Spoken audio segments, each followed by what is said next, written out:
지금 읽는 것은 12절, 13절, 14절, 사사기 20장 12, 13, 14 세 구절 우리 같이 한번 맞춰서 같이 읽겠습니다. 시작. 이스라엘 지파들이 베냐민 온 지파의 사람들을 보내어 두루 다니며 이르기를 너희 중에서 생긴 이 악행이 어찌 됨이냐.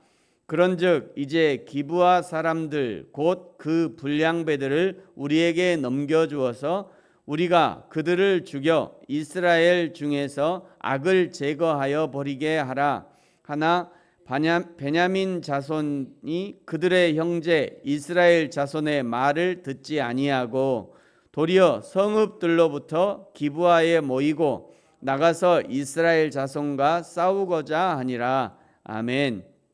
이스라엘과 베냐민 지파의 전쟁이 시작되었습니다. 40만 명의 칼을 빼는 장정들이 모여서 베냐민 지파와의 결전을 준비하고 있습니다. 하나님이 허락하신 가나안을 정복하기 위해 모이자 할 때도 모이지 않던 군사들이 동족 베냐민 지파를 치고자 하니 구름대처럼 몰려든 겁니다. 먼저 12절에 베냐민 온 지파의 선전포고를 하는 내용입니다. 베냐민 온 지파의 사람들을 보냈다. 전령을 보낸 거죠. 항복을 종용하는 전령을 보낸 겁니다. 13절에 있는 것처럼 레위인의 첩을 강간하고 죽인 불량배들만 넘겨주면 끝나는 전쟁이었습니다. 이 전쟁의 목적은 그 불량배들을 처단하는 것이 목적이었기 때문입니다. 범죄자들을 단호히 처단함으로써 이스라엘 공동체 전체에 악이 번지는 것을 막는 것은 매우 중요한 일이었습니다. 그러나 베냐민 지파는 그 말을 듣지 않았습니다. 13절 끝을 보시면요, 베냐민 자손이 그들의 형제 이스라엘 자손의 말을 듣지 아니하고, 14절은 오히려 이스라엘과 싸우고자 했다라고 말씀하죠. 15절에 베냐민 지파 중에 2만 6천 명의 칼을 빼는 자 용사들이 모였습니다.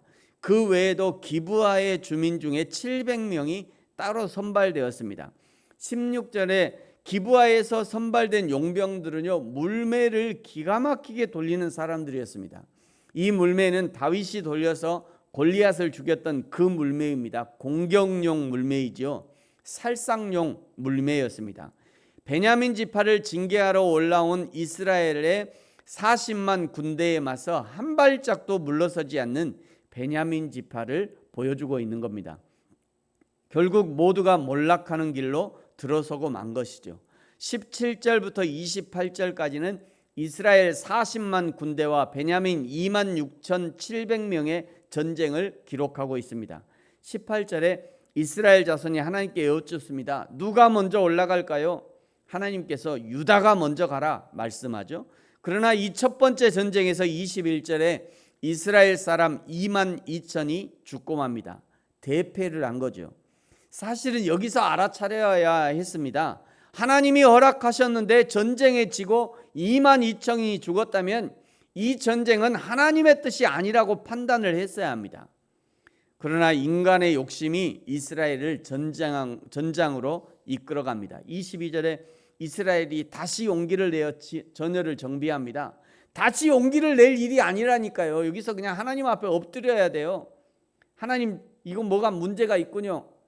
먼저 앞선 사람들이 아니야, 이건 문제가 있는 전쟁이야, 그만, 여기서 그만해. 그리고 딱 멈춰야지. 뒤에서 민다고 갈 일이 아니에요 지금. 그런데 22절에 다시 용기를 내서 전열을 정비합니다. 23절에 또 하나님께 묻죠. 이번에는요, 저물도록 울면서 묻습니다. 올라갈까요? 하나님이 말씀하시죠. 올라가라. 그러나 결과는 처참합니다. 이번에는 용사 18,000명이 죽고 맙니다. 사실 이 두 번의 전쟁까지 형식은 하나님께 묻고 하나님은 대답하셨습니다. 그러나 그 내용은 하나님과 상관없는 전쟁이었던 것이죠. 전쟁을 해서 베냐민 지파를 치는 것은 이미 정해져 있었던 것입니다. 이미 그들이 정해놓고 복수하기로 마음먹은 것이죠. 이미 결정을 해놓고 형식만 빌린 거예요. 빈 껍데기 신앙입니다. 이런 신앙에 하나님의 역사가 있을 리 없는 것이죠. 빈 껍데기 신앙에 하나님도 빈 껍데기로 응답을 하신 겁니다. 여러분, 우리의 신앙은 어떻습니까? 하나님 앞에 진실된 꽉 찬 신앙으로 드려지고 있습니까? 속은 없고 겉모양만 번지르르한 그런 신앙입니까? 사랑하는 성도 여러분, 하나님 앞에 겉과 속이 일치하는 삶으로, 하루를 살아도 진실한 삶으로 하나님 앞에 영광을 돌리는 삶이 되어지기를 축복합니다. 눈물 콧물의 기도가 아니라도 좋습니다. 내 마음의 진실함과 하나님의 진실함이 만나는 그런 기도의 삶을 사시기를 축복합니다. 두 번의 실패 이후에 드디어 정신을 차린 이스라엘이 하나님께 회개하면서 일의 시작부터 다시 돌아보고 전쟁의 주도권을 하나님께 완전히 넘겨드립니다. 26절에 보니까요, 이에 온 이스라엘 자손 모든 백성이 올라가 베델에 이르러. 여러분, 여기 베델이 어디입니까? 그 조상 야곱이 형 에서의 군대를 맞닥뜨리고는 하나님께 드렸던 약속을 기억하고 하나님께 제사를 드렸던 바로 그 장소 아닙니까? 야곱이 문제가 생겼을 때 베델로 올라가자 했던 바로 그 베델이 바로 여기입니다. 그 베델에서 울면서 기도하면서 여호와 앞에 앉아서 그 날이 머물도록 금식하고, 그 날이 저물도록 금식하고 번제와 화목제를 여호와 앞에 드리고, 번제는 하나님과의 정상적인 관계 유지를 기원하면서 드리는 제사이죠. 그리고 화목제는요, 하나님과 예배자 사이의 화목과 친교를 도모하기 위해서 드리는 제사입니다. 이 두 제사는 모두 다 예배자가 자원하여 드리는 자원제입니다. 이스라엘이 하나님과의 첫 관계에서부터 다시 시작했음을 보여주는 것이죠. 모든 것의 시작은 예배로부터 시작되는 겁니다. 하나님과의 관계가 틀어지면 모든 것이 틀어지는 것이니까요. 전쟁의 승리는 내가 무엇을 얼마나 준비했느냐보다 사실은 내가 하나님과의 바른 관계를 가지고 있는가가 더 중요합니다. 여러분, 우리의 인생 역시 마찬가지입니다. 내가 무엇을 얼마나 가지고 있는가보다 더 중요한 것은 창조주 하나님, 나의 주인 되시는 하나님과 얼마나 긴밀한 관계를 가지고 있느냐가 더 중요한 것입니다.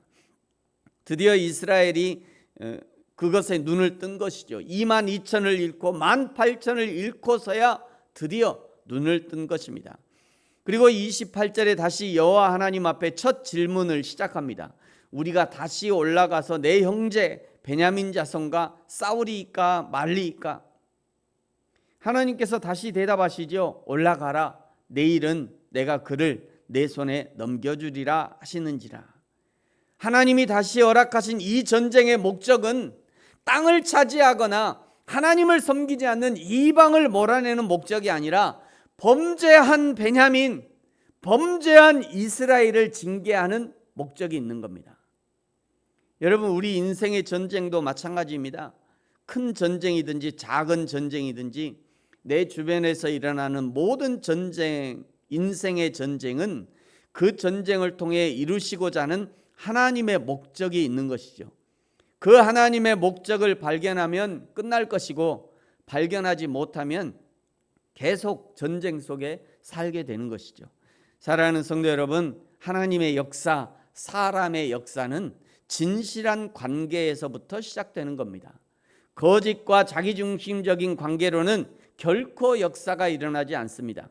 하나님과 진실한 관계를 유지하시기 바랍니다. 빈 껍데기만의 신앙이 아니라 겉과 속이 일치된 삶을 회복하십시오. 다시 여호와 하나님께 묻기를 시작하셔야 합니다. 그리하여 나와 우리를 향한 하나님의 뜻을 이루어드리는 저와 여러분이 되어지기를 예수님의 이름으로 축복합니다. 기도하겠습니다. 하나님 아버지, 감사합니다. 베냐민 지파를 징계하는 이스라엘의 전쟁이 시작되었습니다. 사실은 베냐민 지파의 죄를 징계하면서 동시에 이스라엘의 죄도 징계하는 목적이 있는 전쟁입니다. 우리도 우리 인생에 일어나는 많은 전쟁들 속에서 나의 죄를 먼저 보게 하시고, 그리고 우리의 죄를 볼 수 있는 믿음의 안목도 허락하옵소서. 내 눈 속에 들보를 먼저 찾아내어 고치고 수정하는 신앙의 실력을 허락하여 주옵소서. 감사합니다. 예수님의 이름으로 기도합니다. 아멘. 하늘에 계신 우리 아버지여, 이름이 거룩히 여김을 받으시오며 나라가 임하시오며 뜻이 하늘에서 이루어진 것 같이 땅에서도 이루어지이다. 오늘 우리에게 일용할 양식을 주시옵고 우리가 우리에게 죄 지은 자를 사하여 준 것 같이 우리 죄를 사하여 주시옵고 우리를 시험에 들게 하지 마시옵고 다만 악에서 구하시옵소서. 나라와 권세와 영광이 아버지께 영원히 있사옵나이다. 아멘.